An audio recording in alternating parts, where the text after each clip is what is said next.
without ado, I will pass on to Mark Saltmarsh, who's the National Player Pipeline Manager, who will kick the webinar off. Thank you. Thanks very much, Mike. Morning, everyone. Great turnout. Really good to see everyone again. Yes, all I'm going to do is give a brief introduction really to cover the context of the women's game generally and where these new college playing opportunities fit in. Mike, am I okay? I can do that, can't I? Look, you didn't know I could do that. There you go. So yeah, really what we're all aware of, and many of you will be aware of this, is that the women's game is a massive focus for our sport, actually, not just the RFU and here in England, but right across the world. And the growth and potential of the women's game is something that everyone is really trying to work on at the moment. In our revamped RFU strategy, we have a defined objective in our participation objectives around, it's actually, I'll read it for you, it's improving the accessibility for women and girls across the game. And that's absolutely core to some of the work that we're doing. And so women's rugby is called out in that section. And it's that important that there is also in our commercial strand of the strategy, there's an objective to incubate and grow the women's game to create greater long-term value. So a real recognition of the importance of the women's game and to bring it on and get it onto a par with the rest of the game as well. So that context, I think, is really important. And to deliver a target of 100,000 more women and girls playing our sport in England, it does need a game-wide approach, and the colleges element of that is going to be really important, as you all know. There's been a real acceleration in the women's game in recent years. We've had our Women and Girls Action Plan that included specifics around the game in education.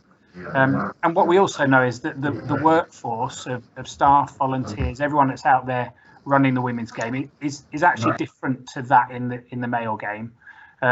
Much more focused on the good of the game, trying to grow the game together, looking at all players being important, and some of those things that have happened in the boys' game that we continually find ourselves now trying to undo.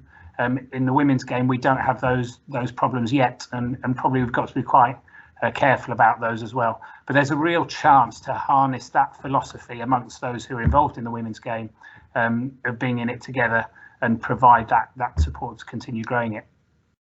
So we do need to watch out for some of those things in the boys' game.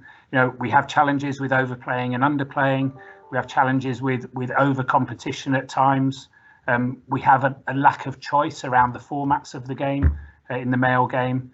We have challenges between clubs and schools and colleges and the pathway.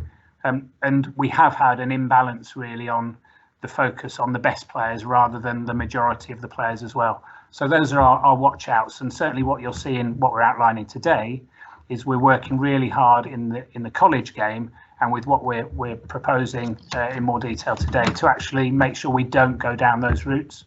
And the college game, as you all know, has really accelerated in recent years in terms of women's rugby, hasn't it? There's more participation in all types of formats of the game, and there are loads more opportunities to just have a taste of rugby as a college student than there have been before.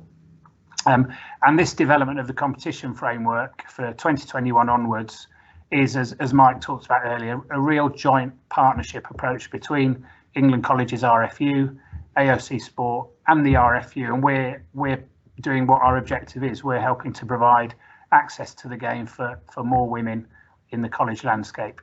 We want to maintain choice, so you'll see some of that. We want to maintain flexibility and all those excellent principles and values that people who run and work in the women's game have.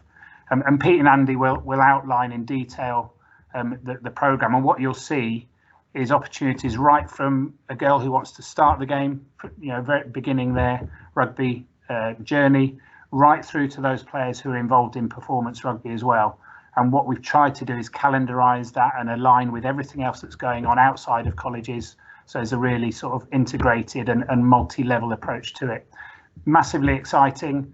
We're going to make some mistakes to start with, all of us, but what we're doing is making a real statement about the importance of women's rugby in colleges and more broadly. So as I say, really exciting stuff.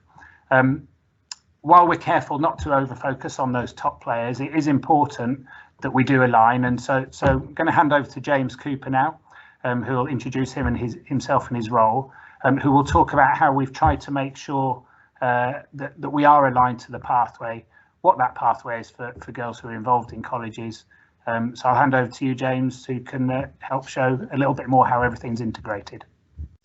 Hi everyone, James Cooper, or Coops, and my role is Performance Pathway Officer in the Women and Girls game, specifically looking after Centres of Excellence in the Under-18 programme. There is also Amy Turner, another PPO or Performance Pathway Officer. She oversees the South Centres and the England 20s. So on screen, apologies for those of you who've seen this before, but for those of you who haven't, this is what our women's pathway looks like. And you can see at the bottom in the soil, that's where the player pool grows, and you've got the schools and colleges, age grade clubs within that. They feed up into the CBs or county squads. From county squads, move up into Centres of Excellence, and then from there into the Under-18 national programme. Reason that we've gone down this model of having just one clear pathway is to try and make it as easy as possible for people to understand what the pathway actually looks like. There are multiple entry and exit points, and it all feeds up towards trying to get players into the Premier 15s or the Senior England squads. We look to try and sustain a large number of players with the potential to develop, provide a range of different activities to develop their physical and mental capabilities, and the Centres of Excellence are delivered out of the 10 Premiership clubs. So for those of you that don't know who they are, that's Darlington, Loughborough, Saracens, Wasps, Harlequins, Exeter, Bristol, Gloucester, Hartpury, Worcester and Sale. Okay, and they have around 300 players nationally within that, each centre between 25 to 35 players. There's quite a lot I could talk about around that, but I'll pick out the 4 key bits around the Centres of Excellence for you. One, it's a national programme. Okay, so it's an RFU England rugby programme that's delivered by the clubs for us, and they follow a national delivery framework. So there's consistency across all 10 sites, be that if you're down in Penzance, up in Newcastle, Canterbury or Cumbria. It's there to complement the club activity. It's not there to overtake the club activity, but we are looking to add competitive opportunities in there for the players this time, all right, because they need to be stretched at the higher level, and this is where the colleges part will be really useful as well, to give the players more game time just to experience that, because at club level playing 15-a-side can be quite rare. So if we can get them playing that more regularly, that will help their development. After the Centres of Excellence, they get nominated up into the England 18s group, where we typically carry between 35 to 45 players. And as it says on the screen, the aim there is to identify, develop and nurture future roses. Again, lots of those players play college rugby, so we're mindful of the load.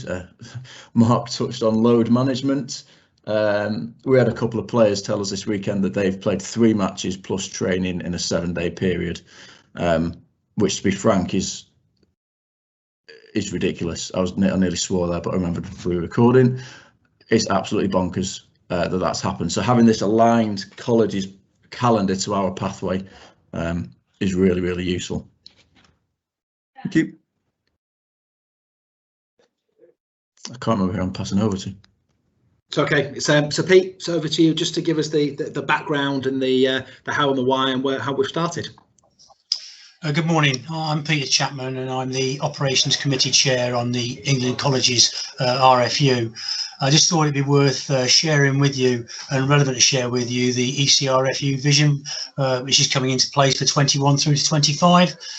It may well be a very ambitious vision, however, it certainly is our aim to grow and support the game to enable all colleges to get involved in some format of playing rugby union. To be able to achieve this vision, we've set out a number of critical success factors that need to be achieved on this journey over those years to enable us to reach that fantastic goal.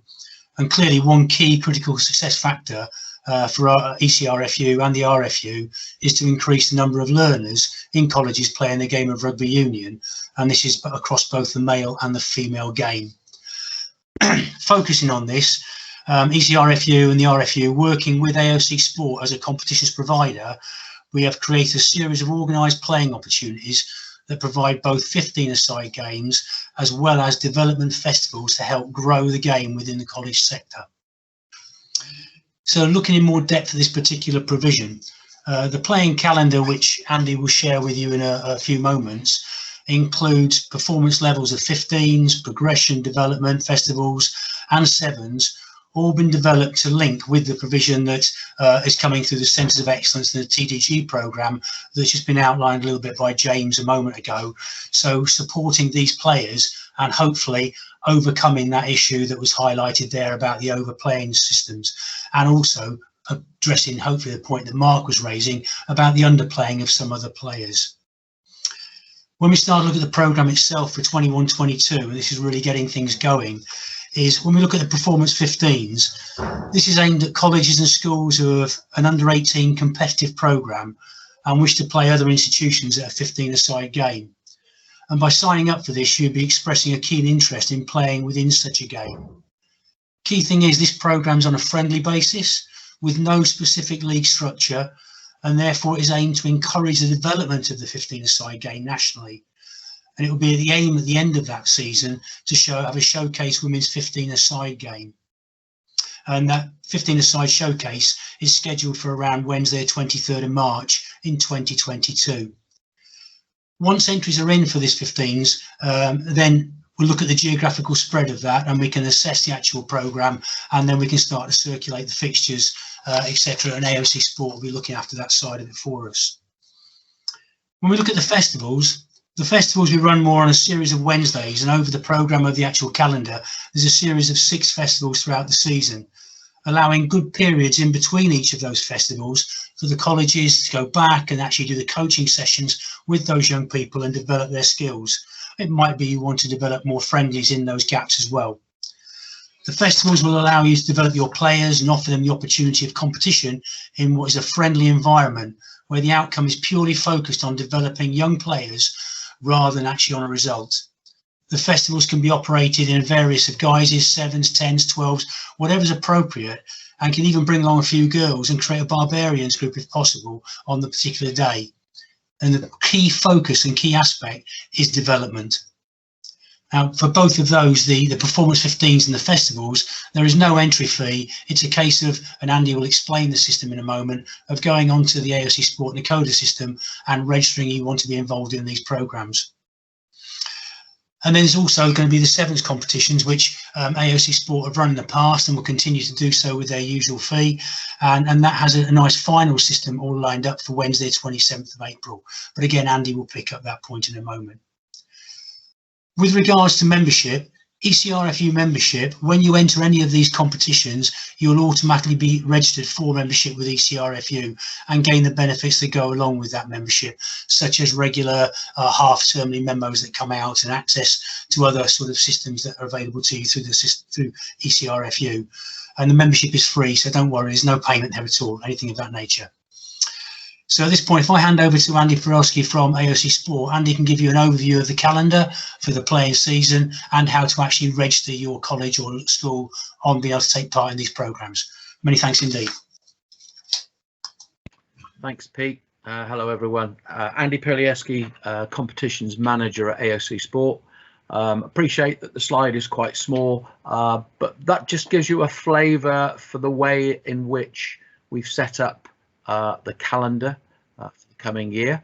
As you can see, basically the stuff in blue is the stuff that AoC will be organising. So in the women's performance, you can see the blue weeks, the weeks where we'll be organising the fixtures.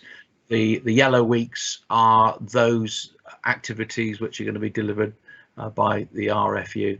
And then also within there, we still have our regional 7s tournament, which obviously the regional qualifying tournament is sometime during the autumn, with the final at the end of the Easter holidays. On the right hand side, you've got the progression, and as Pete's already said, there's 6 weeks in there, and you know that's really where we're looking at. I think there was a question about the Rosslyn Park 7s, whether it clashes with it. I believe the Rosslyn Park Sevens are the week after the showcase game. I think we checked that, but if that's wrong, we will obviously amend accordingly. So there's the calendar. If you want to see it in more detail, it is available on the AoC Sport website, a calendar which includes all the sports, not just rugby. So how do you get involved? So all the entries are going to be handled by AoC Sport through our competition management system. Each college that has previously played with us, or institution that's played with us, has already been sent an invitation, and that goes to what we refer to as your club administrator. So check in your college that's you've received that. If not, then just drop us an email to the competition's email address, and we'll ensure that you get your invitation to enter. This year, my colleague Sarah, who's on the call today, she will be dealing with all the rugby competitions. So if you have anything specific to rugby, please contact Sarah. She'll be setting up the leagues, creating the fixtures, etc. We'd be grateful if entries could be received by the 21st of May. I'm not going to say that's a final cut-off, because we appreciate that you may still be considering. And with the progression events in particular, it may well be that you start playing in September with a very small squad, and you realise by sort of halfway through the term, do you know what, I fancy a bit of progression rugby, in which case we can let you in later on, as you can with the Sevens Cup competition. So there it is in a nutshell. I'll hand you back to Mike. Thanks, Andy, and of course to Mark, Pete and James, just for all the updates and everything. So I'm just going to check. We've had a few. We'll just move on to the question answer session. So we had a few questions submitted earlier, so we're just going to go through them and actually just open it up to the panel. And then of course we've had a few. Again, if things pop up, please use the chat, and we can pick them off live as we're going through. So I think Matt Hinchley, thanks Matt for answering that. I think Phil put in a question about Rosslyn Park, and I think Mark and Matt have answered that, and of course Andy mentioned that anyway, in terms of that's what we try to do with the calendar. That's what we try to align everything, so actually we don't have those clashes. So what I'm going to do, we're just going to kick off to the questions while we just pick off bits in the chat. So first one we had in was really it's about combining teams. Andy, this might be for you actually. So if colleges only have limited numbers, so they've only got a couple of individuals, what are the chances of them playing college representative rugby? Other than just regional, national AoC 7. So can teams combine, basically, which I know you mentioned, but I just thought it's a question, isn't it? In certain sports, and women's rugby is one of them, we do accept that it's all about getting teams out onto the pitch. So if you've got a close neighbour and you can both put half a dozen people together, we would willingly accept a hybrid team. Similarly, I think Pete touched on the fact that for the progression festivals, once those are set up, we will send out a reminder to everyone, and you may be a college that only has one or two girls that are playing, and you'd be more than welcome to send those one or two girls along to that day, and we'll get them involved either by joining them with an existing team, or if there's enough of them, putting them together to create a hybrid team. That's great, thanks Andy. So then there was Can I just briefly add to that quickly? When I was talking about the difference between the boys and girls game, and hopefully you'll all recognise is that the willingness of girls to do that, what Andy is talking about, is far more than we get with boys, and that's definitely going to help us in terms of growing the game. So encouraging girls to come along, and they will definitely get a game. I think that's what we're talking about, isn't it, Andy? Yeah, definitely, Mark. Definitely. Mark, while you're on, actually, there was just a question we might as well, because I know this is your all links to the regulations and everything. So can under 19s play?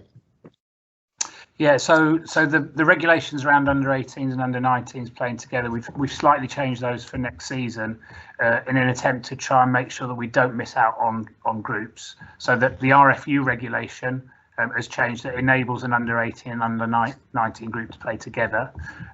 However, some competitions will still have a defined age group under 18, and the majority of the AoC Sport competitions in rugby are under 18. However, the flexibility, particularly around the girls programme, is really important. So those are some of the things that what we're going to need to do is work on. Again, what are the groups of players that we have available, and how can we make sure that they're able to access opportunities to play? So there'll be more flexibility, but we will need to make sure that we do the right thing in terms of regulation if we are going to mix age groups. That's great. Thanks, Mark. That's great. So, Pete, there's a couple here for you, which probably fits with you, actually. So someone's asked if there'd be an opportunity for a cup competition.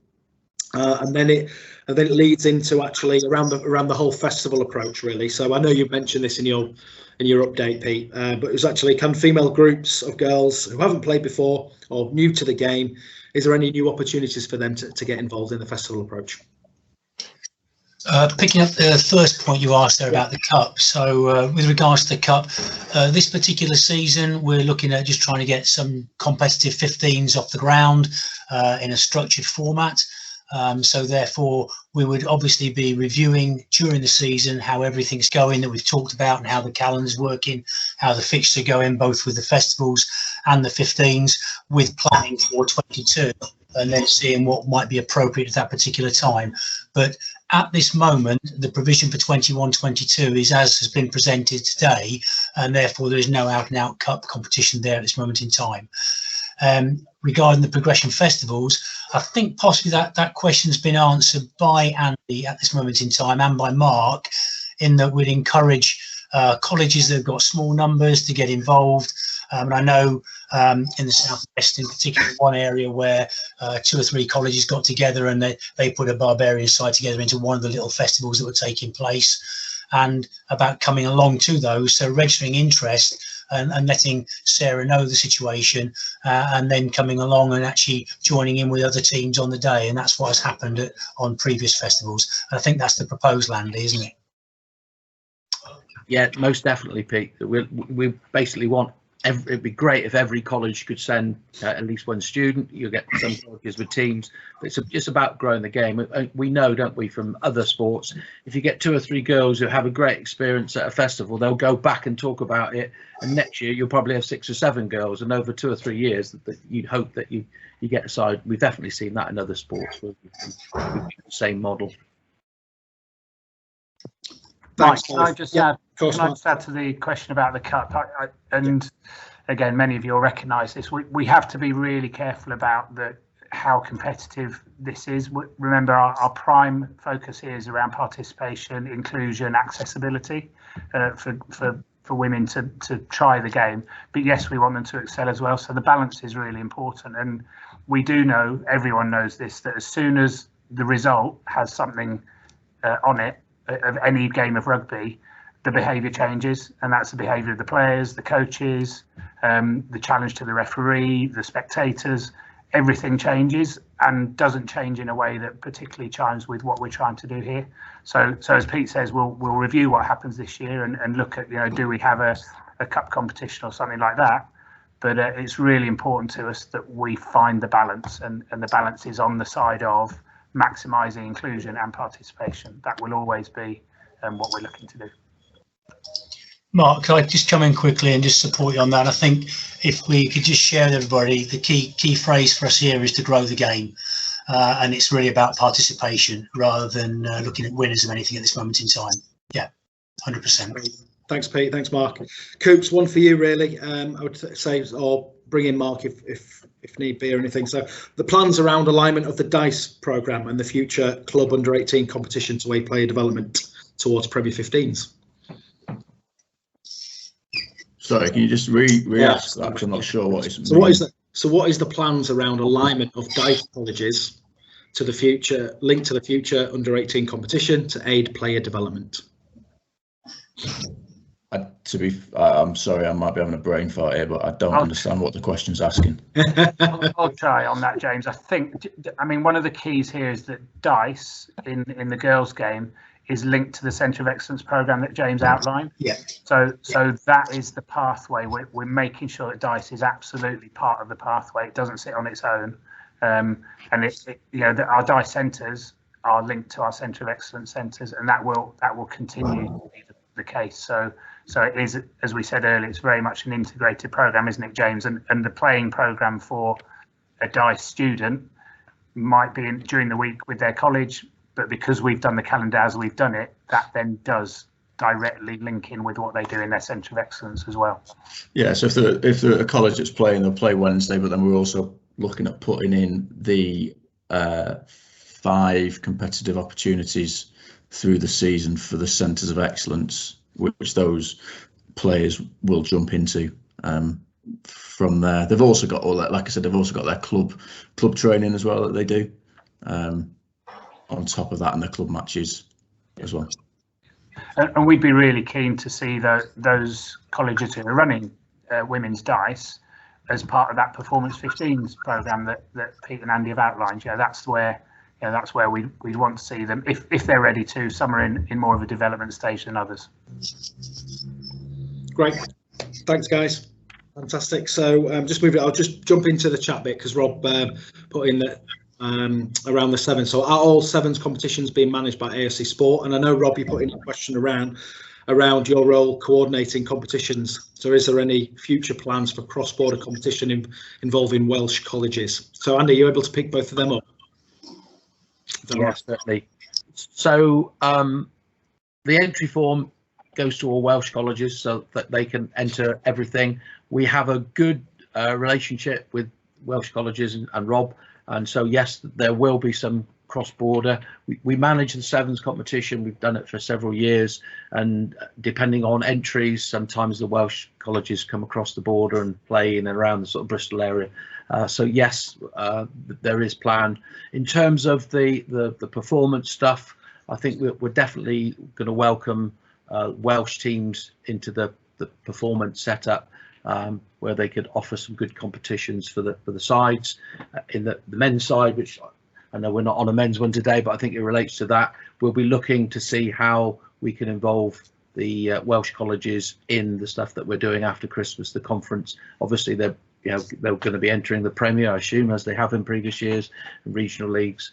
But yeah, we'll have a good dialogue with Rob to make sure that the Welsh colleges are involved.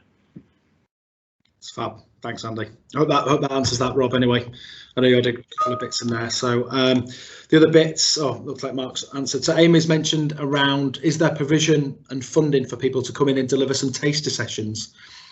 So that's we had a bit of a change. Mark, do you want to? Yeah, looks like you're ready. Yeah. So on this one, as hopefully many of you are aware, we've had some real challenges around COVID from an RFU point of view, and the workforce we did have, unfortunately, we've had to rationalise really significantly. We don't have RDOs and community rugby coaches anymore, and they would have been available, Amy, to help do that sort of thing. What we're trying to do is help our local clubs to be able to think about their outreach into their local communities, schools and colleges, etc. And that's a number did it already and would still do that and do that really well. So what we'd probably be looking to do for you is try and link you up with your local clubs and see if they might be able to support that as well. Unfortunately, there isn't an RFU resource available, although there are some good coaching companies and things who work to our standards that might be able to do that locally in some areas as well. So it might be one, Amy, if you maybe give us a shout afterwards and we can see if there's a local club that you might be able to link up with. Thanks, Mark. That's great. That's great. And then I think you've answered the question around, are all festivals 15s or 7s, haven't you? Because it's all flexible. There was something around fees. Of course, it was on Pete's slide, wasn't it? That actually we've got a lot of new opportunities, but existing AoC fees still apply. Andy, are you able to just confirm that for us? That was just a... Yeah, there's a £10 entry fee for the sevens cup competition, women's 7 cup competition. That's it. Just get a bit of buy-in, isn't it, and so on. And yeah. Okay, and then the last one, really, we might not be able to answer this because it's very specific to what happened before, but there was obviously a programme around the southwest where there was some development fixtures set up, obviously when we had more staff prior to COVID, all linked to the club. So is there any more opportunities for local teams around the southwest to set up little triangular or one-off fixtures with each other? I'm not sure who wants to jump in here. Anyone? And that was the whole idea of the new structure anyway, wasn't it? Just to try and cater for that nationally. Can I come on my mic? Oh, go on, Chris. Go on. Just go on, Chris. Yeah, you're probably actually, Chris. It was probably go for it. Yeah. Come on. Well, we maybe started that, and I think it could be something that could be replicated in regions. We use the platform of AoC Sport So I'm the chair for Southwest Group. So obviously, I instigated that initial conversation, but then left it to the staff. And I think that we've all been talking here about the opportunities for young girls to play, even if you've got 1 or 2 or 3 or whatever it is in your college or school. And if we can create a platform with a club and all coaches who go along or supervising member of staff, you can create carousel sessions, and therefore it becomes a really positive experience where everyone can get something out of it. So more than happy to chat to people on an independently if they want any guide of how we did it in the area. But AoC and communication and getting people on an email is a good starting point. Can I just come in and support Chris on that as well? One of the ones that was run, Chris, in the Southwest, also involved in getting some a small amount of income from the geographical CBs that supported that on those days.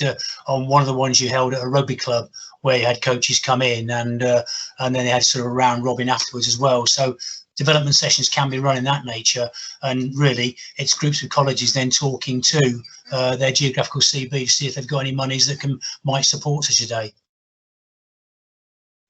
I'll just add as well, Mike, sorry, not to try, but I think one of the points Andy made when he was talking about the progression festivals, we've got those 6 points in the season, haven't we? But there are gaps in between, and you said, didn't you, Andy, that's a great opportunity for a couple of colleges or 3 colleges to say, why don't we do a 3-way on one of those weeks, do a bit of coaching, a bit of playing, but work together, so fill in the gap. You know, you can go back to your own college and do your development work, but there might be a chance if there's a 4-week gap between progression festivals for one of those weeks to be something you can do yourself. And again, we'd massively encourage that.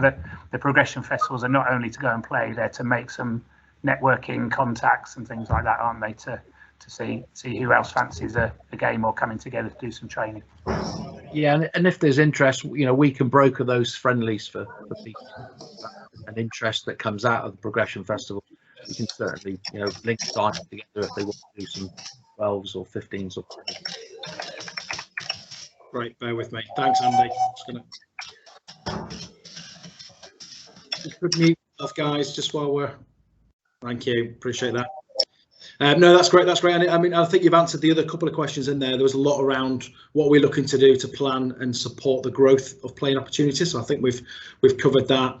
And of course, I will make sure that the recording's available, and it will have all the details in the calendar on there.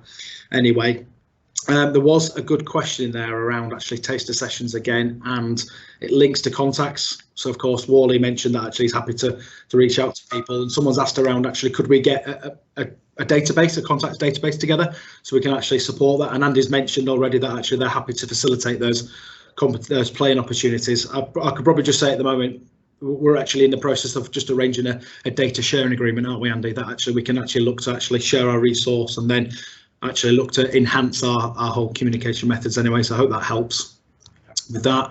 And then the bit here was, Coops, I'll come to you. What will the performance setup competition look like? Which I know you've kind of mentioned, but actually, could you 30 seconds in terms of what that looks like? 30 seconds, yeah. So I think it's probably 5 colleges that will be in the performance bit initially, just to ensure quality of performances. And actually, so both colleges get something out of it. So apologies if I get the names wrong. Loughborough, Hartbury, Filton, Exeter, Worthing. It's SGS, not Filton. They're, for me, I'd say they're probably the top 5 colleges at the moment. So they'll look to play in the performance aspect of it. How that looks is down to the AoC guys, but those 5 can also put teams into the second tier, so they're development players or first year players, and there will be opportunities for people to come up into that performance in time. It was more about the integrity of competition to start with those 5. Great. And then we've got a test again about taster sessions. Is this something the club can help out with, and how do we link with your local colleges? So, I mean, Mark, do you want to jump in? I was going to say, well, we can facilitate that, can't we, and support with that. We're working on that whole process, aren't we? So, sorry, I know you're back. So, yeah, so that's happy. If you want to drop me a note, I'm happy to work with you on that. We're working on various programs that can roll out over the next 4 to 5 years with the ECRFU strategic plan, but also links with our RFU strategic plan as well. So we're working on a whole set of tools and resources that can support colleges to kickstart rugby, link with their local communities, build partnerships. So drop me a note. We're happy. We'll put you in touch with the RFU staff that's around there, but also, more importantly, relationship with the club that you can start to build. So drop me a note. I'm happy to help you with that. Okay. One around travelling. So how far will you have to travel for the performance teams? But I think, Coops, you've mentioned that because you just mentioned the 5. And when will the performance fixture list be created, designed around entries? Anyone want to pick that up? I think. Yeah, our plan in AoC Sport is to produce fixtures for every sport by the first weekend in July, because we appreciate that teams have to sometimes book facilities, book transport, etc., etc. So that would be our plan. And it's fair to say, isn't it, Andy, one of the key ingredients of what you and Sarah will try to do is limit travel, isn't it? Because of course that's a massive cost and time implication for colleges, isn't it? Yeah, particularly in the performance stuff. We'll be looking to block colleges as closely together, look for a host centrally, and get them close. With the performance stuff, obviously, the teams have been identified. They already know what their potential travel is. Okay. There's just one that's popped in the chat. Any financial support towards terms of travel? Yeah, take that one. Right. There isn't anything specific, Brad. Although clearly for those who are involved in DICE, you get your DICE funding. So as part of the playing programme of those individuals, that potentially could help fund it. But there's nothing specific, unfortunately, and that's why, as Andy says, we'll look to limit travel, and could we do some central venue type venues and things like that. Great. And then the last question we had submitted before was just around, again, it linked to those new teams. So I'm new to kicking starting a team. I'm new to AoC. How do I enter and how do I sign up? Which I know you mentioned in your presentation, Andy. I just wondered if you could just capture it quickly for us. Yeah, if you're new, it's probably a good idea to give Sarah a call so she can talk through it in more detail. So it's so hard to do those sort of exchanges by email. We can, but if you sort of drop Sarah an email, perhaps you can arrange a conversation and we can go through in detail what's probably best for you. Great, thanks, Andy. Looks like Steve's got his hand up. How's he gone? No, I did, but I will. But it sounds as though the performance part of it is already set up. Coops has already set out. There's only 5 teams who are going on to, so everybody else are in the festivals. They're in the development festivals. That am I right or am I being too cynical there?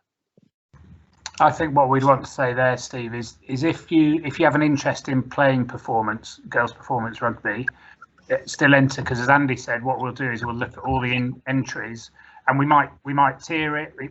We need it to be appropriate. That's the point James is making. That there's no mismatches and things like that. So please do. If you think you've got a 15-a-side group who wants to play that performance level, absolutely put it on the entry, as Andy has said. And then we'll shape the ideas to shape the programme once we know what the entries are and people's desires at various levels.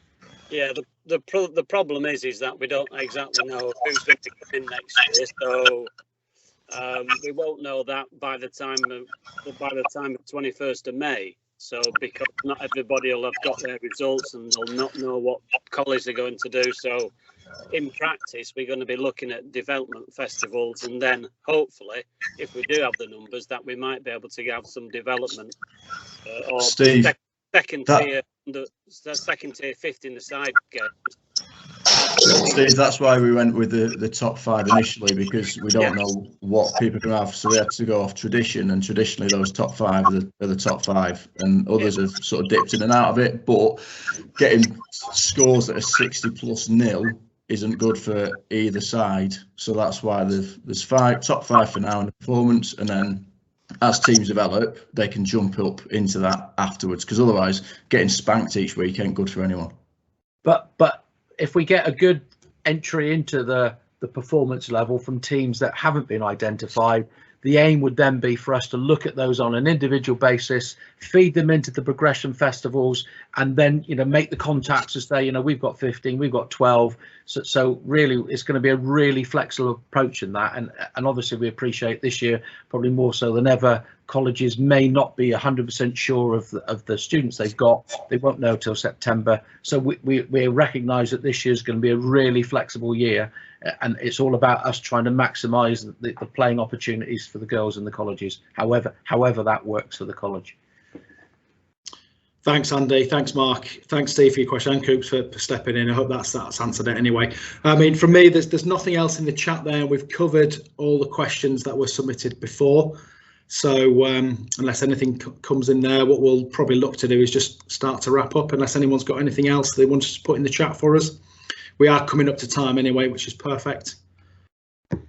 Okay, no, fab. Mike, I'd just say, I mean, just to sort of follow it up again, that I said it earlier, this is to be having this conversation is just fantastic, isn't it? About, you know, there's 40 odd people on this call who are all interested in you know, absolutely doing the right thing for the growth of the women's game. I mean, this is, you know, pretty groundbreaking stuff. So so as I said, you know, and as Andy has said, we're going to do everything we can to be as flexible as possible to make it happen. And you know, and no player we want to be outside of this system. So yeah, it's really exciting stuff, isn't it? And certainly the joint partnership discussion we've had to get all this set up and put in place between ECRFU, AoC Sport and RFU is I think just sort of shows our intent. Yeah, absolutely. Thanks, Mark. So yes, again, I'll just reiterate it. A massive thank you for everyone for signing up, for joining us. Again, reminder about the entry form that it does close on the 21st of May. Do contact Sarah at competitions@aoc.ac.uk if you need to sign in or any information about signing up and getting involved. This video will now be available on demand on the schools and colleges YouTube site. Looks like there's all sorts of banter going on in the background when I'm trying to close up as well, which I'm loving. Thanks, guys, for putting me off. Other than that, just have a great afternoon. Many thanks for Mark, Coops, Andy, Pete, John Hall, all the work that's gone behind pulling this all together. And have a great weekend. Thanks very much. Thanks, everyone.